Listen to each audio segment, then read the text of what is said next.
Seja bem-vindo ao canal da Escola Aberta de Teologia Reformada. Muita gente esperou falar palavras em chamas, né? Eu estava acostumado ainda a falar palavras em chamas. Bom, no vídeo de hoje nós vamos conversar um pouco sobre violência doméstica no meio da igreja. Pessoas que se dizem cristãs e que praticam violência doméstica em casa. Bom, tudo isso por causa do vídeo que saiu aqui da análise do caso de um problema que aconteceu na igreja do MacArthur. O vídeo está disponível para vocês podem assistir, tirarem as suas próprias conclusões. No vídeo eu mostrei que há alguns erros ali na igreja do MacArthur. O primeiro erro é que ele tem uma igreja que é muito grande, e aí por isso ele precisa de muitos pastores para cuidar da igreja. E aí você tem ali só de pastor, talvez uma igreja só de pastor, né? Porque é muita gente, 8.000 pessoas.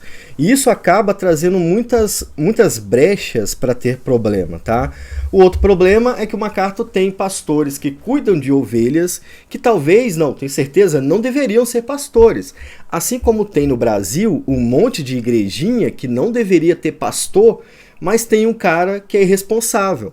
Por exemplo, a igreja aqui perto de casa, ela tem um pastor que é presidente, né? Eu não sei como é que funciona a sua cidade, aqui é assim. Este pastor presidente não visita a igreja, ele recebe o dinheiro das ovelhas, tá? De vez em quando acho que ele vem aqui, mas a minha mãe falou que tem tempo que ele não vem, tá? Este pastor presidente é o presidente, ele responde por todos os membros. Agora, quem é que toma conta dos membros? Entende? Ninguém sabe. Quem toma conta dos membros é quem tiver disponível. Às vezes eles pagam alguém para tomar conta, um pastor ali novo, alguém que não tem experiência e vai lá e toma conta. A grande realidade é que esse tipo de igreja só serve para alimentar o pastor presidente, porque igual aconteceu com o MacArthur, não tem como ele saber o que está acontecendo em todos os lugares. E estes pastores presidentes ganham muito dinheiro nessas igrejas e também não cuida das ovelhas do jeito que deveria.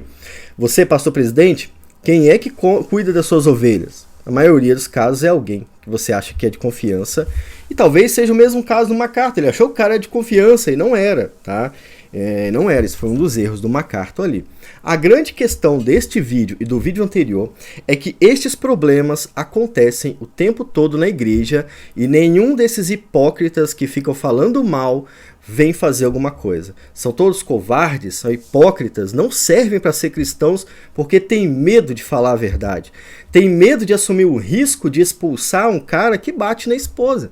Tem medo de admitir que na sua igreja alguém briga com a esposa do jeito errado, que maltrata os filhos, tá? Você é um covarde, tanto quanto aqueles pastores que acabaram fazendo o julgamento errado. Vocês são iguais. E aí vem aqui e fala, não, que não sei o que, não sei o que.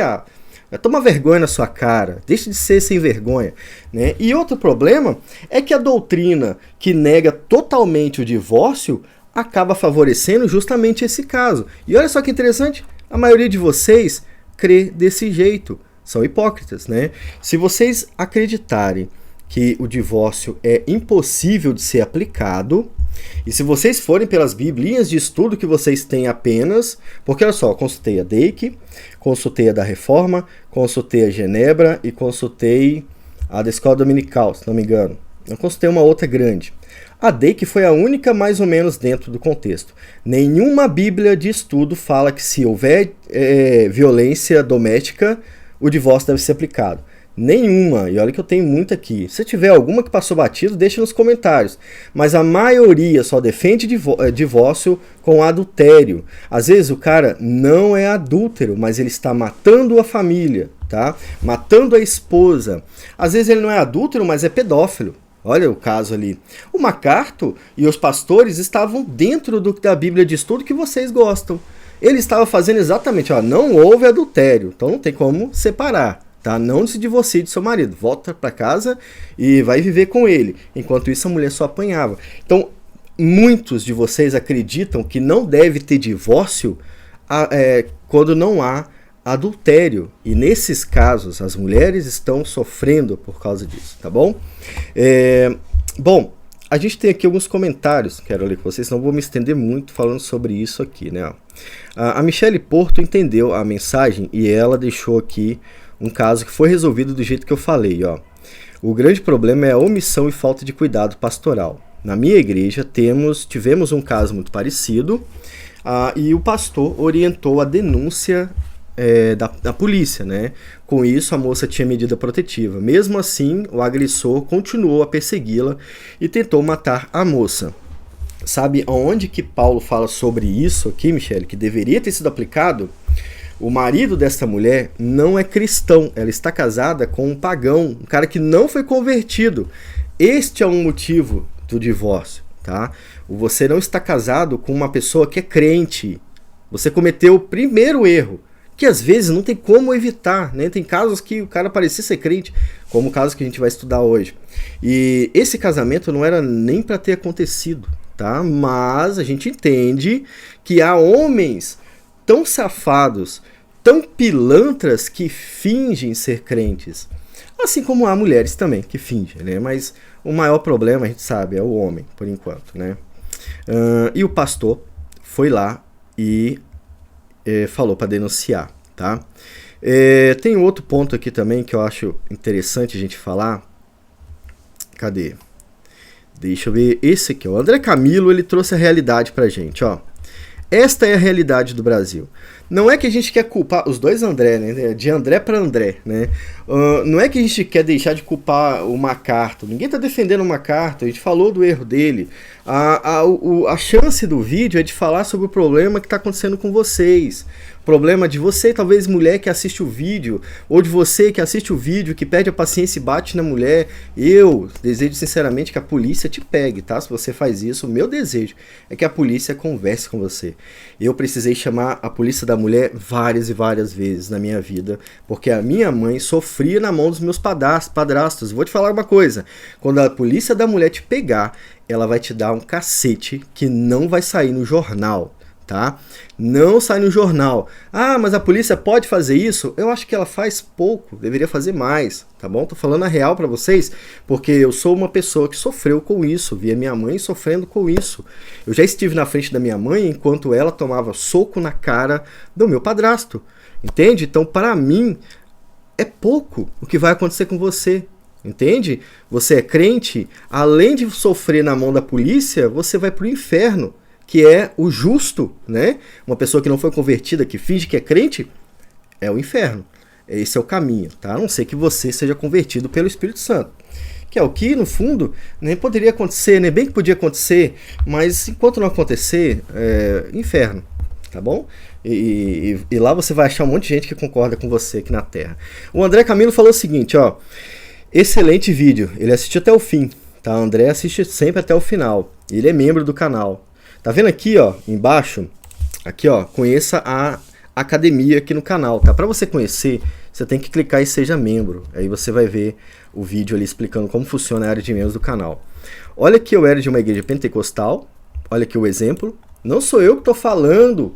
Eu não estou perseguindo vocês. São as pessoas que saíram desse... Com todo respeito, você que ainda está perdido ali dentro, é muita bagunça. Saia desse sistema religioso. Tá bom? Se você tiver uma igreja pentecostal que é corretinha, tudo bem, né? Existe igreja pentecostal boa. Quando eu não ia na presbiteriana, quando eu era da igreja, quando eu morava num outro bairro aqui, só tinha uma igreja pentecostal Assembleia de Deus missionária. Ela era boa, tá? É uma igreja boa. Assembleia de Deus missionária. Não sei se na sua é assim. Tem igreja missionária aí? Ela é boa também? E existe uma outra igreja missionária aqui, fica em São Francisco, uma igreja ótima, o pastor, acho que já faleceu. Conheço aquele pastor desde que eu era criança, era uma igreja ótima. Mas vamos falar a verdade, as igrejas pentecostais no Brasil estão entregues. Não tem nenhum pentecostal querendo resolver o problema deles. Vocês abandonaram o movimento, sabe? Vocês só ficam defendendo, mas vocês não sabem nem o que defender, sabe? Porque vocês estão perdidos. O pentecostalismo no Brasil está perdido, essa é a realidade. A gente fica fazendo vídeo para tentar ajudar e ainda toma porrada por causa disso. Porque na realidade o pentecostalismo no Brasil está perdido. Os caras que defendem o pentecostalismo não estão nem aí para o que está acontecendo no meio pentecostal. Aqui tem 20 igrejas pentecostal, não vejo ninguém indo lá e orientando o povo, sabe? Todo mundo sai da igreja e vem falar que, cara, graças a Deus que saímos. Então essa é a realidade. Eu sei que você gosta, mas a realidade é triste sobre o movimento pentecostal. Olha o que ele falou. Olha que eu era de uma igreja pentecostal, aqui na minha cidade e o mesmo aconteceu e o pastor mandou a mulher suportar o que estava acontecendo. A mesma coisa que os pastores do MacArthur fizeram, o cara da Pentecostal fez também. Estou dizendo que na tradicional não tem? Tem, muito também. Também tem problema.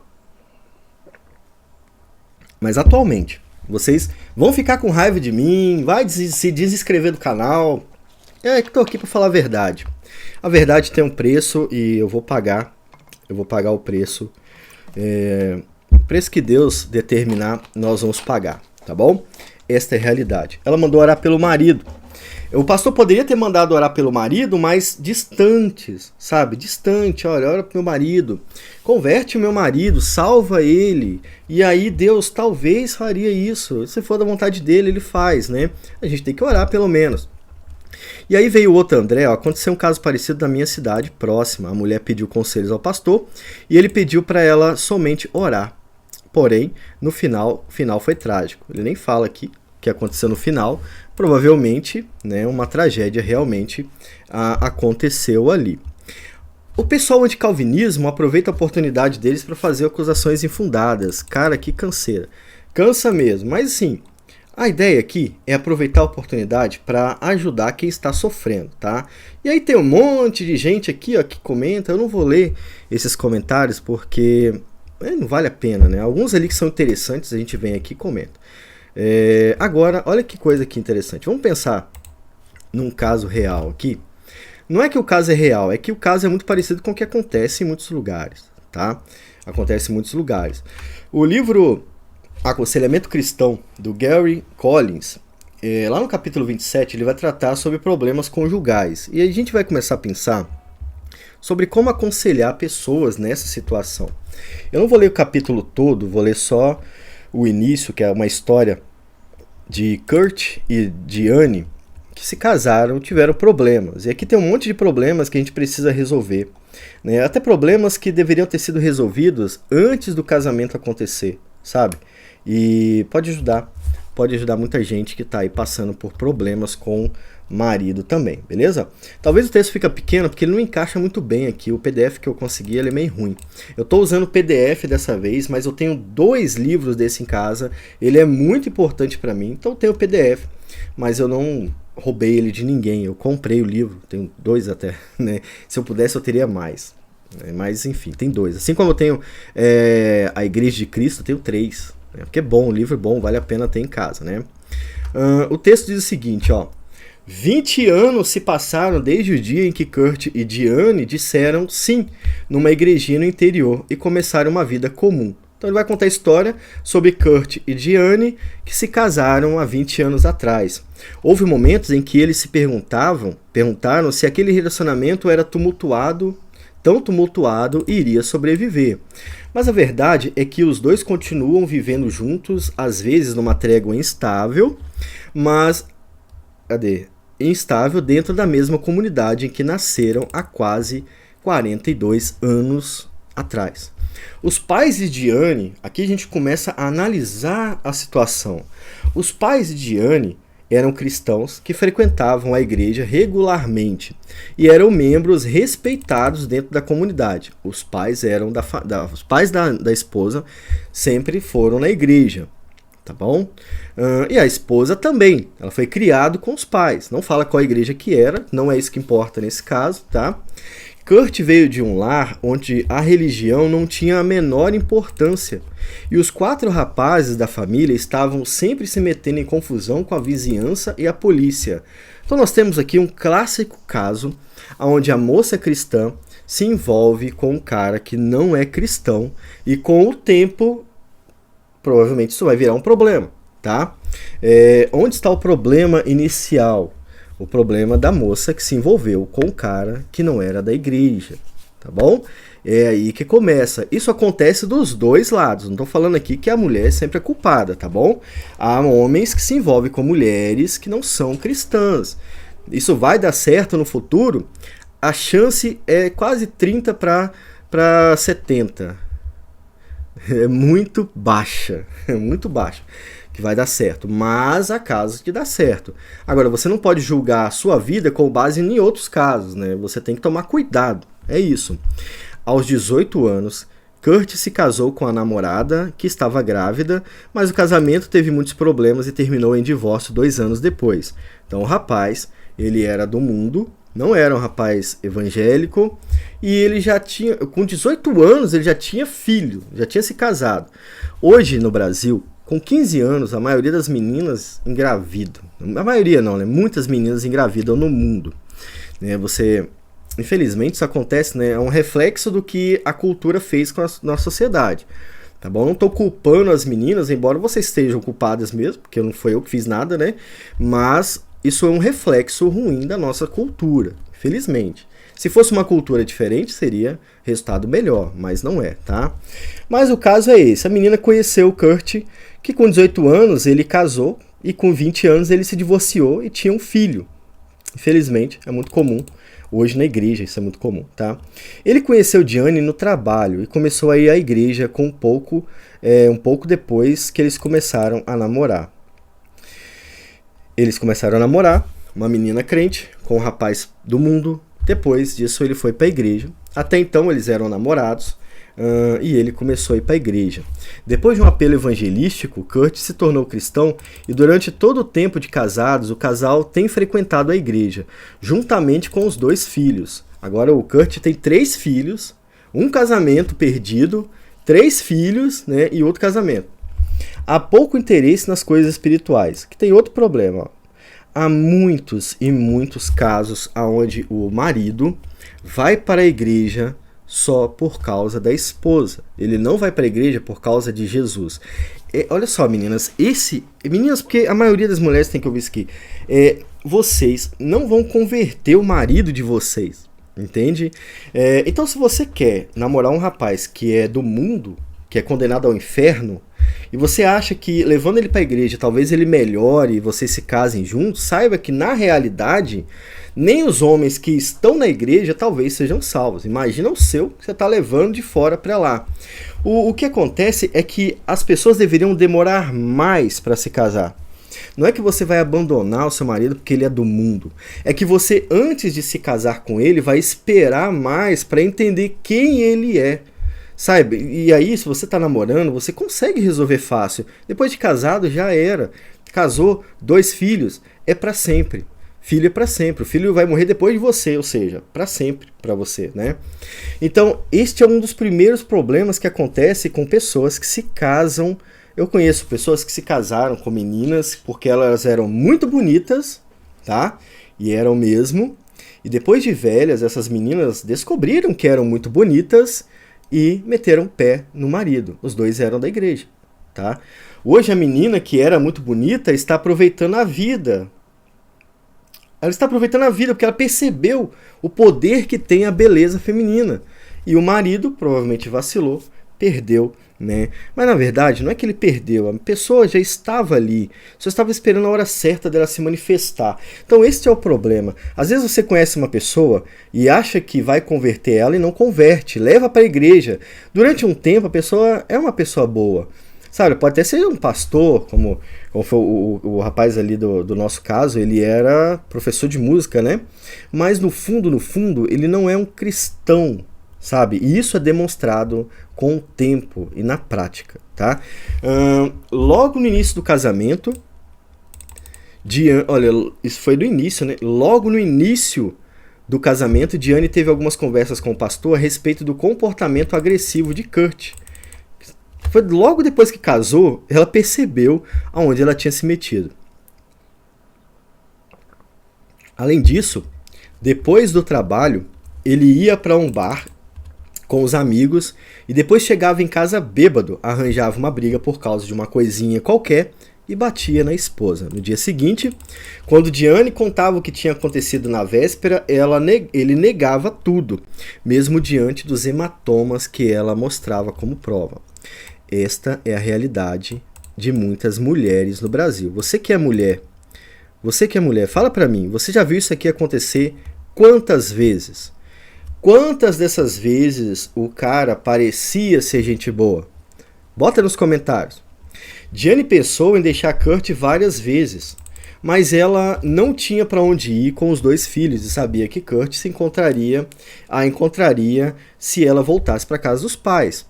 O pastor tentou aconselhar Kurt corretamente, é a primeira coisa que tem que fazer, mas ele disse que não havia problema nenhum, como o outro rapaz do exemplo do MacArthur fez, e depois teve um acesso de cólera acusando Diane de lavar roupa suja na frente da igreja inteira. Ele começou a julgar ela. Parece até a mesma história do John MacArthur, né? Mas não é não. Eu acho que não. Enquanto o problema piorava, a ajuda veio de uma fonte inesperada. O patrão de Kurt o pessoal do mundo teve que ajudar ele, sabe? O cara lá do patrão. O que acontece? O patrão dele ameaçou ele: olha, ou você vai se tratar ou você vai perder seu emprego, porque nós já sabemos o que está acontecendo. Esta é a posição correta. Essa é a posição correta. Bichinho andando aqui. Tomei um susto agora. Quase foi arrebatado. A posição correta é de fazer o cara se cuidar à força. Porque se deixar, ele não vai se cuidar. Essa é a realidade. Nós somos humanos. Nós somos teimosos, somos ruins. Esse é o nosso coração. Você que fica parecendo o grande, o poderoso, cara, todo mundo sabe que você é ruim. Você tem que se cuidar. Se ninguém fizer isso, muitas dessas pessoas nunca vão se cuidar. Mas alguém vai ficar sofrendo enquanto isso. Entende? E é aí que o patrão do Kurt tomou a decisão certa. Começou a ameaçar o cara: ou você vai se cuidar ou você vai perder seu emprego. No meu caso, nós tivemos que apelar para um conhecido próximo que era do tráfico. Tá? Nós tivemos que fazer isso. Graças a Deus, aquele traficante apareceu. Ele conversou com o meu padrasto o seguinte: se você encostar de novo na nossa colega aqui, nós vamos vir aqui e vamos matar você. Simples. Cara, o homem sumiu. Simplesmente sumiu. E ele não morreu, tá? Depois ele visitou. Houve ali um certo encontro amigável e distante ao mesmo tempo, mas foi só desse jeito. Agora você pensa, você acha que a minha mãe não estava orando? Você acha que ninguém estava orando para isso acontecer? Eu chegava em casa à noite, a minha mãe já tinha sofrido. Entende, irmãos? Eu cheguei a pegar uma faca e tentar ficar com a faca na mão para tentar matar ele. Você acha que a gente não estava orando? Mas Deus, pela sua misericórdia, enviou o traficante, porque o pastor era um incompetente. Ele não sabia cuidar das ovelhas. E nós éramos, sim, de uma igreja pentecostal, naquele tempo. Tá bom? E só o traficante conseguiu dar jeito. Tivemos que fugir para sobreviver, tá bom? E foi isso que o patrão fez também. Hoje em dia, depois de quase 20 anos de casamento, Kurt e Diane estão se entendendo, entre aspas, tá? E aqui que vai entrar uma grande questão pra gente. Para você que também passa por isso, eu quero conversar um pouco sobre esse relacionamento que não termina, mas que foi aparentemente resolvido, tá? Nenhum dos dois poderia dizer que é feliz no casamento e que de vez em quando ainda há muito aborrecimento e respostas ríspidas. Mas eles aprenderam a tolerar um ao outro e a conviver juntos como companheiros. Isso é uma coisa interessante. Na maioria das noites eles ficam em casa assistindo televisão, mas há pouca comunicação profunda. Os dois já não pensam mais em separação ou divórcio, em vez disso vivem o que poderiam chamar de um casamento desgastado. Como que o aconselhamento pastoral poderia ajudar um casal desse tipo aqui? A primeira coisa que o casal precisa entender, esse casal que está junto e está passando por um casamento desgastado, tá? Houve um conflito muito grande, mas eles voltaram, nesse caso. A primeira coisa que tem que ser dito é que ambos são humanos e ambos pecam um contra o outro. A esposa é um ser humano. Tá? A esposa não é um deus como o mundo faz. A mulher não é um deus, ela não é melhor do que o homem. E o homem é um ser humano, também não é melhor que a mulher. Entende? Ambos erram um com o outro. A primeira coisa que a gente tem que fazer é reconhecer onde cada um errou. A mulher admite para o marido e o marido admite para a mulher e os dois percebem que são humanos. Essa é a grande questão. Aí depois disso, eles vão reconhecer o passado. O passado foi daquele jeito. E vão perceber que a graça de Deus é que colaborou para que aquele casamento continuasse, entende? Então, sem reconhecimento do pecado e reconhecimento da graça de Deus, ninguém sobrevive junto bem. Agora, quando você olha para o seu cônjuge e percebe que Deus tem abençoado para que vocês continuem juntos, você começa a perceber que há algo bom ali naquele casamento. E que, óbvio, não é você nem a sua esposa, você e seu marido, porque vocês dois são ruins. O que há de bom é a bênção de Deus. É isso que é bom no casamento. Deus abençoa o casal. Isso pode fazer com que o casamento reacenda novamente. É claro, é um caminho, pode ser devagar, mas vai acontecer, tá bom? Uma outra coisa legal que eu achei nesse livro aqui é que houve uma pesquisa, recentemente pesquisadores fizeram um levantamento com 300 casais que se consideravam felizes no casamento e que estavam juntos há pelo menos 15 anos, né? Aqui, uma das questões que foi levantada para ter um casamento feliz era ter uma imagem positiva do cônjuge, de modo geral. Tá? É claro que numa crise onde alguém está batendo em alguém é difícil acontecer. Isso aqui é sobre o que acontece quando está todo mundo em paz, tá? Então, ter uma imagem positiva sobre o casamento, sobre o cônjuge é bom. Você admitir as coisas boas do seu marido, da sua esposa, pode ajudar vocês a superar muitos problemas. Aqui, outro problema também, outra questão importante, ó, é que aqui está na palavra de quem foi pesquisado, né? Eu estou casado com alguém que se importa comigo, que se preocupa com o meu bem-estar. Se preocupar com o bem-estar um dos outros é importante. Isso é amar o próximo como a ti mesmo, sabe? O amor verdadeiro, ele cuida das pessoas, do seu próximo. Mas muitos casais e muitos casamentos sobrevivem com um cuidando de si mesmo e o outro passando necessidade. Esse problema precisa ser corrigido. A segunda chave de um casamento feliz era acreditar na importância do compromisso. Sabe, o casamento é um compromisso, ele não é uma coisa para vocês, e não é uma fonte de prazer apenas. Muita gente se casa só para fazer sexo.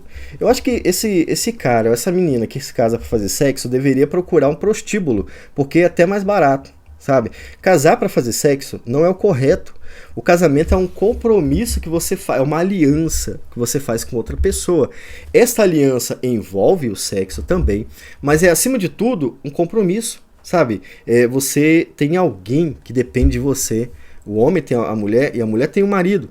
É uma aliança, não é um fim de semana de sexo, não é isso. Casamento é um cuidando do outro, sabe? E esse ponto aqui é interessante. Tem até aqui, ó, para surpresa do pesquisador, pelo menos 10% das pessoas bem casadas mencionou as relações sexuais satisfatórias como um ingrediente importante para o casamento. Tá? É importante, mas... Peraí, deixa eu ver. Só 10% que lembrou disso. Tá vendo? Então o casamento não é só o prazer, mas o cuidado, sabe? É se preocupar, é amar, é se divertir com a pessoa. Parece que quando você fala em diversão entre casais, você está falando sobre sexo. Não é isso. Essa é a visão do mundo, né? E se você for olhar, muitos artistas se casam, né? E aí mantém ali aquele relacionamento curto. É justamente isso que eles estão consumindo, estão se consumindo. E aí quando eles chegam ao ponto final, eles já não tem mais o que fazer com o cônjuge, é o momento onde eles deveriam pensar em construir algo junto, uma família junto, filhos, propriedade e tudo mais, eles se separam e arrumam outra pessoa para se consumir novamente. Então, o sexo não é o centro do casamento, entende, irmãos? Deus é o centro do casamento. Isso é importante, tá? O livro tá aí para vocês, eu vou deixar o link aqui na descrição.